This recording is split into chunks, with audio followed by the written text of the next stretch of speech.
လက်ကဘာဘောကိုရောက်ဖို့ဆိုရင်ဒုံးမြန်နေစင်ရှိရအောင်နဲ့လုံလောက်တယ်လို့လူများကထင်တတ်ကြပါတယ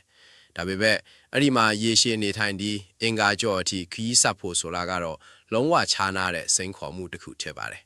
စူးစမ်းရှာဖွေလို့စိတ်ရှိပြီးအနာဂတ်ရဲ့ကြီးမားတဲ့ခြေလှမ်းတွေကိုစိတ်ဝင်စားသူတွေကတော့ဒီလုပ်ငန်းစဉ်ရဲ့နောက်ွယ်မှာမမီရတဲ့လမ်းပြမြေပုံတစ်ခုရှိနေပါတယ်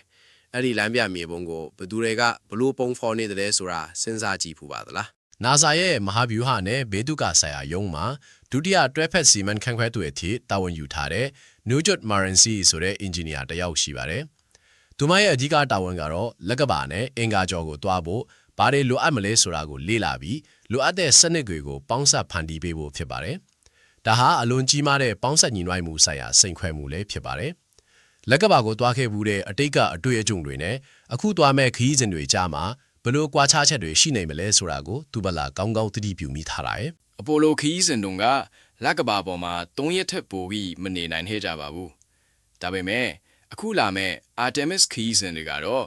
လက်ကဘာပေါ်မှာအခြေစိုက်ပြီးအလုပ်လုပ်နိုင်ဖို့အထိရည်မှန်းထားပါတယ်လက်ကဘာရဲ့တာဝန်ယူစွမှာရပောင်းများစွာကြာမြင့်တဲ့အမှောင်ထုကိုကြော်ဖြတ်နိုင်ဖို့အတွက်စွမ်းအင်စနစ်တွေနဲ့အခြေခံအဆောက်အုံတွေအများကြီးလိုအပ်လာပါတယ်ဒီလိုအမြဲတမ်းနေထိုင်နိုင်တဲ့စနစ်တွေဖြစ်လာဖို့အတွက်စိတ်ကူးတစ်တွေကအရေးပါလာပါတယ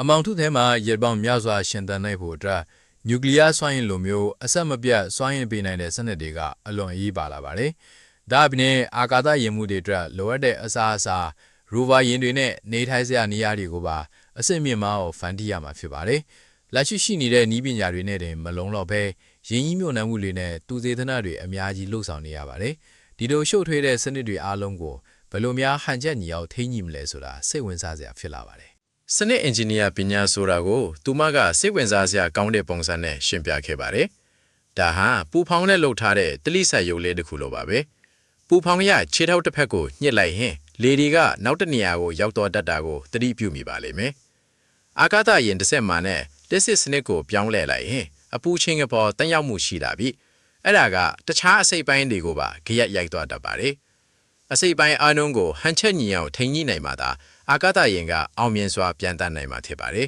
။ဒါပေမဲ့ဒီလိုစနစ်တွေအားလုံးအလုပ်လုပ်နေချိန်မှာမမျှော်လင့်ထားတဲ့ဘေးရန်တွေကြုံလာရင်ရောဘာဖြစ်မလဲ။ Nujot Marensi ကသူမရဲ့အလုပ်တင်တက်တန်းတစ်လျှောက်မှာအာကာသယာဉ်မှုတွေရဲ့အသက်ဘေးကင်းဖို့ကိုအမြဲတမ်းဦးစားပေးခဲ့ပါတယ်။